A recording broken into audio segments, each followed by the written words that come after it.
கிரகம் தோஷத்தை கொடுக்குது அப்படிங்கிறதுக்கு உண்டான சரியான வழிகாட்டுதல்களையும் பெற்றுக்கொள்ளுங்கள். மகரம், அதாவது கும்பலக்கண ஜாதகர் கௌசிக்கியம் என்ன கேள்வி கேட்டிருக்காங்கன்னா, சிவில் ரிலேட்டடாக கவர்மெண்ட் எக்ஸாம் ப்ரிப்பேர் ஆகிட்டு இருக்கேன் மேடம், இன்னும் ட்ரை பண்ணலாமா அல்லது ஜாப் சான்ஸ் இருக்கா, இன்னும் கொஞ்ச நாள் மேரேஜ் தள்ளி போடலாமா அப்படின்ற மாதிரி கேள்வி கேட்டிருக்கீங்க. சிவில் ஜாப் ட்ரை பண்ணிட்டு இருக்கேன் அப்படின்னு சொல்லியிருக்கீங்க. சூரியனோட கேது சேர்ந்த அமைப்பு, சூரியன் பலமாக இருக்கணும். இங்கே சூரியன் அப்படின்றவர் உத்திராட நட்சத்திரம் சுயசாரத்தில் தான் இருக்காரு, கேது பூராட நட்சத்திரத்தில் இருக்குது. சரி பண்ணலாம், ஓகே.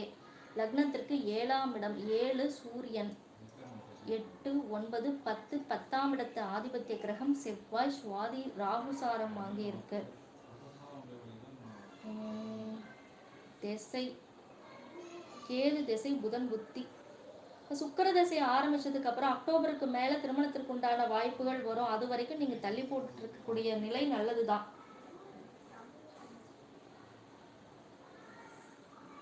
ஒன்றரை வருஷத்துக்கு மேல கழிச்சு நீங்க சுக்கிர திசை சுக்கிர புத்தியே போயிட்டு இருக்கோம். அப்போ வந்து திருமணத்துக்கான முயற்சிகளை பண்ணிடுங்க. சிவிலுக்கு உண்டான முயற்சிகளை பண்ணுங்க. அதை விட முக்கியம் வந்து உங்களுக்கு சனி கார்த்திகை நட்சத்திரம் சூரியன் சாரத்துல தான் பலமா இருக்கு. பண்ணலாம். சிவிலுக்கு உண்டான முயற்சிகள் எல்லாம் தாராளமா